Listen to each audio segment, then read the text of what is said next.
Oi, pessoal, sejam muito bem-vindos a mais um episódio do Mergulhando na Reforma Íntima. Eu sou a Carolina e hoje, junto com o Felipe, a gente vai conversar sobre um tema que, olha, mexe com tudo: psicosfera e indulgência. Mas antes de mergulhar, queria propor aquele nosso momento de harmonização, sabe? Vamos respirar fundo, agradecer pela oportunidade de estarmos aqui, pedir compreensão e proteção para nossa psicosfera e só sentir. Afinal, tudo é energia, né? E o pensamento é esse condutor invisível de tudo. Por isso, vamos elevar nossos pensamentos e iniciar nosso papo com sentimento de gratidão por estarmos aqui hoje. Carol, que bom que você chegou harmonizando o nosso ambiente. Às vezes a gente nem percebe, mas já acorda meio atravessado, né? Eu mesmo, esses dias, acordei com aquela sensação de peso e só fui notar depois de um tempo. Mas conta aí, você teve um dia difícil no trabalho outro dia, não foi? Tive sim. Sabe aquele dia que parece que tudo resolve dar errado? Eu tava irritada, cansada, e aí, no meio do caos, parei um minutinho, fechei os olhos e só agradeci. Por mais clichê que pareça, só de lembrar das coisas boas, minha energia mudou. Não resolveu tudo, mas mudou meu estado interior. E é sobre isso que a gente vai falar hoje. Como pequenas atitudes mudam nossa psicosfera. Então, para começar, vamos direto ao ponto. O que é psicosfera? Segundo a Hermance Dufaux, é como se fosse um campo mental de absorção e defesa. E ela usa uma metáfora que eu adoro, Carol, a teia de aranha. Assim como a aranha constrói sua teia para se alimentar e se proteger, a gente também cria um campo ao nosso redor, só que com nossos pensamentos e sentimentos, tipo um campo de força, um escudo. Sim, e o mais interessante é que essa teia, ou psicosfera, não é só uma barreira, mas também um ímã. Ela atrai e repele experiências, pessoas, situações, dependendo do que a gente emana. O que pensamos e sentimos realmente molda o ambiente ao nosso redor. Não é só papo de autoajuda, é um mecanismo real mesmo, e que está totalmente ligado à nossa condição moral. Isso, por isso tem aquela epígrafe do José, espírito protetor, que já dá o tom já no início do capítulo. Sede indulgentes, meus amigos, porquanto a indulgência atrai, acalma, ergue, ao passo que o rigor desanima, afasta e irrita. Não é só sobre se proteger, mas sobre o que a gente está oferecendo para o mundo, né? Exatamente. E aí entra a questão: como nossas emanações criam ambientes saudáveis ou tóxicos? Sabe quando você entra num lugar e sente um clima pesado, ou então de repente começa a ter dor de cabeça, irritação, ansiedade sem motivo aparente?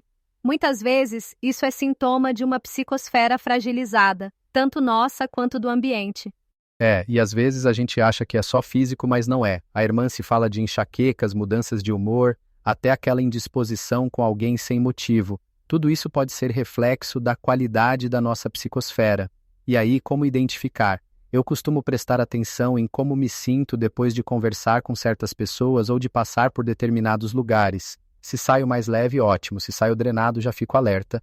E é importante lembrar, a gente não é vítima passiva. Somos co-criadores desses ambientes. O que a gente emana volta, e o que a gente absorve também depende do nosso estado interior. Agora, Carol, tem um ponto que a irmã se bate muito: o impacto da palavra. A palavra mal conduzida, a crítica recorrente, tudo isso fragiliza a nossa psicosfera. Pela lei da associação mental, a gente cria vínculos energéticos com aquilo que fala, principalmente quando é negativo. É como dizem, a palavra tem poder. A gente não tem ideia das forças energéticas que a gente movimenta quando fala. E parece que falar mal dos outros alivia na hora, mas depois a gente sente aquele peso, né? É como se a gente criasse uma comunidade de vínculos negativos, um manto pesado mesmo. E isso desgasta, drena energia e nos conecta com o que há de mais denso no outro e em nós. Eu já percebi isso em mim, viu? Às vezes, depois de uma conversa cheia de reclamação, fico esgotado. E aí lembro, será que valeu a pena? Geralmente não. E aí entra o famoso semelhante atrai semelhante. Na prática, isso significa que se a gente está sempre destacando o lado negativo dos outros, acaba atraindo situações e pessoas na mesma sintonia. E pior, cria vulnerabilidades autoimpostas. Quando a gente aponta o dedo, abre brechas na nossa própria defesa. Então é como se a gente fosse atirar uma pedra no outro, mas jogasse na gente mesmo. Falando assim, parece algo estúpido de se fazer, mas é o que a gente faz e nem percebe.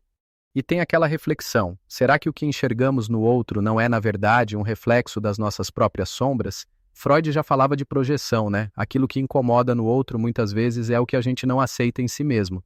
Sim, é um convite ao autoconhecimento. Antes de julgar, olhar para dentro e perguntar: por que isso me incomoda tanto?